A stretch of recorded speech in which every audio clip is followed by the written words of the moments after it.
नमस्कार सभी दर्शकों को। चुनावी जो दौर है उसकी हवाएं दरअसल बहुत तेज हो चली हैं। ऐसे में चूरू लोकसभा चुनाव है, उसकी चर्चाएं दरअसल दिल्ली तक है। और जिस तरह से देश के पीएम ने चूरू आकर के एक बड़ा आगाज दिया है, बड़ी सौगात देने का फैसला दिया कि देवेंद्र झाझड़िया को चुनाव मैदान में उतारा। देश के बहुत बड़े हीरो हैं खेल की दुनिया के, उन्होंने तीन है वो लगातार स्वर्ण मेडल देकर के देश का नाम गौरवान्वित किया।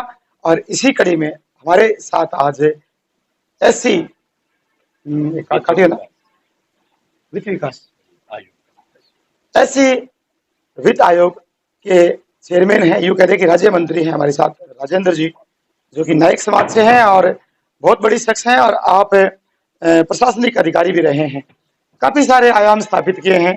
उनका हम स्वागत करें नौर की धरती पर। सबसे पहले आपका वंदन सर। बहुत बहुत धन्यवाद। आपके सभी दर्शकों को मैं नमस्कार कहता सर जी, विश्व पटल पर कहा जा रहा है कि नरेंद्र मोदी की बड़ी साख है।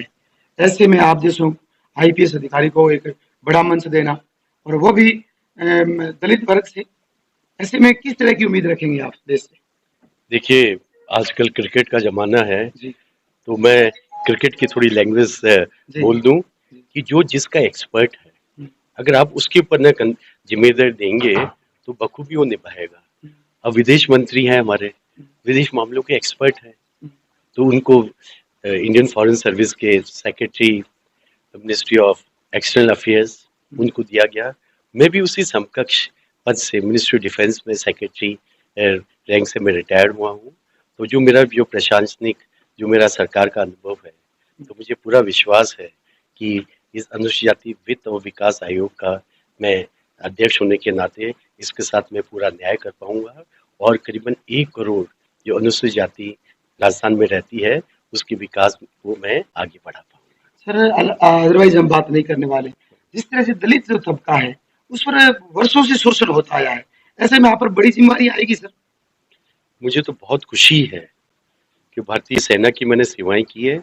अब मुझे इस वर्ग की जो कि पिछड़ा वर्ग है और उसको राष्ट्र की मुख्य धारा में लाना बहुत जरूरी है, क्योंकि कई विघटनकारी शक्तियां देश में विदेश में काम कर रही है। तो ऐसे लोगों को वो आकर के बदला सकते हैं। तो इस वर्ग को विकास का जो मुझे मिला है, और मैंने जितनी भी मुझे भारत सरकार में जो भी मुझे ऑफिस मिले हैं, मैं उनको बुलंदियों पर ले गया हूँ। और मुझे पूरा विश्वास है इस आयोग के माध्यम से भी मैं जो मुझे काम मिला है उसको मैं 100% करूंगा।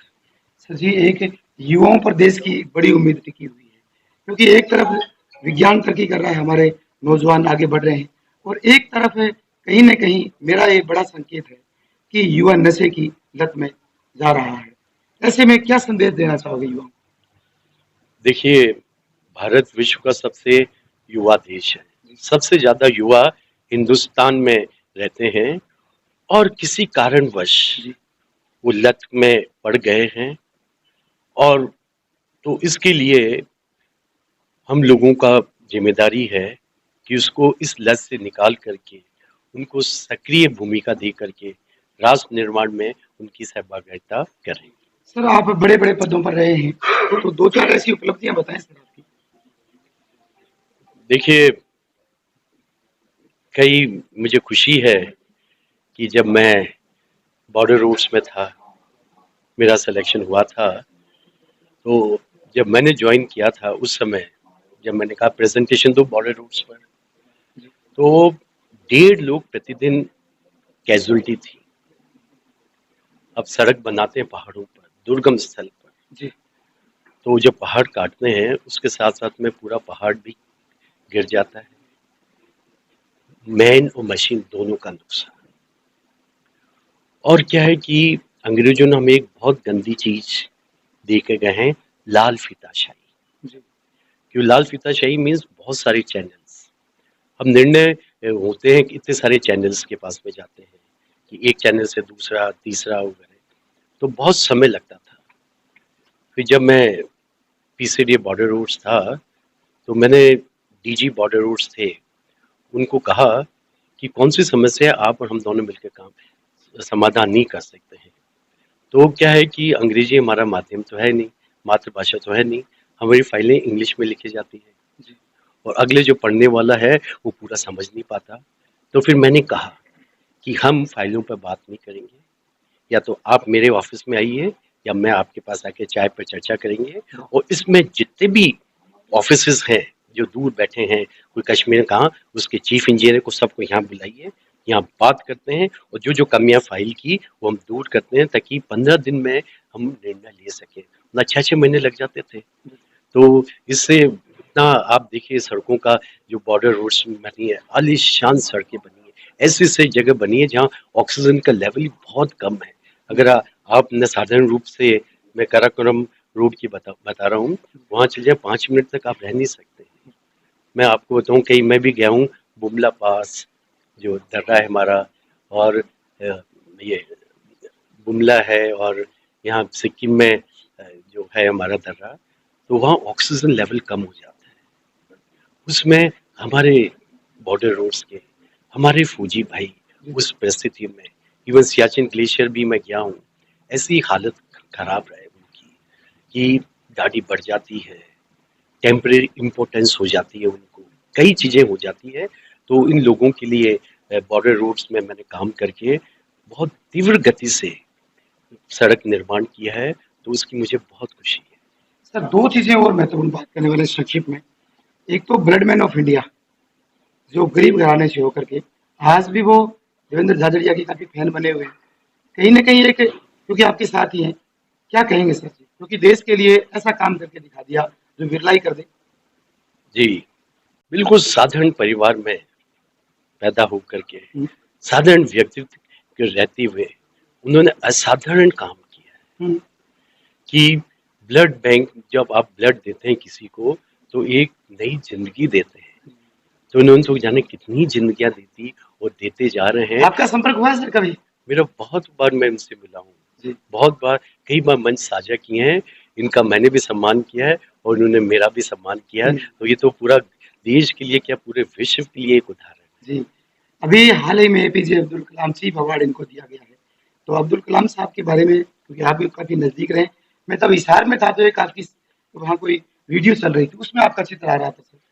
जी जी जी, मैं क्योंकि बॉर्डर रोड्स के ऑफिस में रहा हूँ, बाकी हिंदुस्तान के मतलब ऐसे ऐसे ऑफिस में रहा हूँ कि पूरा हिंदुस्तान के जो ऑफिस मेरे साथ में थे, मेरे नीचे थे। तो वहाँ पर जब डॉक्टर एपीजे अब्दुल कलाम हमारे, he was scientific adviser to रक्षा मंत्री, और उससे पहले भी, तो जब वो आए पहली बार, जब उनसे मैं मिला, इतने महान आदमी, महान शख्सियत, तो मैंने तो उनके ऑटोग्राफ ले लिए। तो बाकी ऑफिसर्स कह रहे थे कि नायक सर, आपने तो उनके दस्तखत ले लिए, इस पर कुछ भी लिख लीजिए।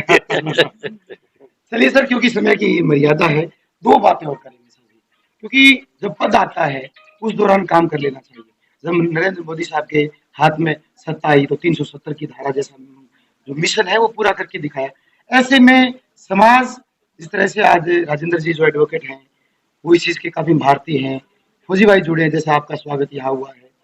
आपको मेरे ख्याल से, कि मेरा सुझाव नहीं है सर, मैं आपके साथ जो बात रख रहा था, कि एक ऐसी टीम बना लिया जाए, क्योंकि लोग बाग बेचारे कानून नहीं जानते और गलतियां नहीं होती है, फिर भी मार खा जाते हैं, जेलों में पड़े रहते हैं बेचारे, ऐसी समाज के लोग।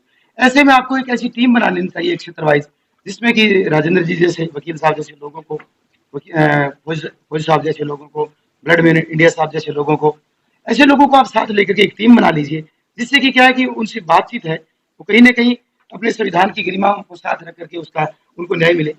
ऐसा प्रयास आपका करेंगे सर? आपका सुझाव बहुत ही सराहनीय है, जी, क्योंकि कोई भी चीज अगर आप करते हैं, तो जब तक कि आप न ग्राउंड से नहीं जुड़ते हैं, वो कागजों में रह जाती है। जी, तो एक ऐसी टीम की मुझे ज़रूरत है, और सब लोगों की ज़रूरत है। और उसके लिए मैंने जो प्लान कर रखा है कि राजस्थान के करीबन 50 जो ज़िले हैं, हर ज़िले में मैं जाऊँगा, हर जी, गांव में जाऊँगा, अभी भी जा रहा हूँ, उनकी समस्याएं सुन रहा हूँ, ताकि उन समस्याओं का समाधान हो सके। और कई हैं सरकार की योजनाएं हैं, वो उनको पता ही नहीं है, दे आर नॉट अवेयर। तो बिल्कुल। जैसे हमारे आयरन मैन है, ब्लड मैन जिनको कहा जाता है, तो ऐसे लोगों की मुझे सख्त ज़रूरत है, ताकि सब मेरे को मिल कर के हम अपना जो मुकाम है इस पिछड़ेपन को दूर करके स्वर्णिम भारत का निर्माण करें। अरे आपका स्वास्थ्य थोड़ा हल्का बताया जा रहा था। जी। ऐसे में जिस तरह से आपने लय बनाई, गाँव स्तर पर गए, गाँव गलियों में, काम का बहुत समय और ऐसे में जो लोगों को प्यार मिला, उसके लिए क्या कहेंगे? मैं तो बहुत उनका आभारी हूँ। जहाँ-जहाँ मैं गया हूँ, तो उन्होंने इतना प्यार बरसाया है।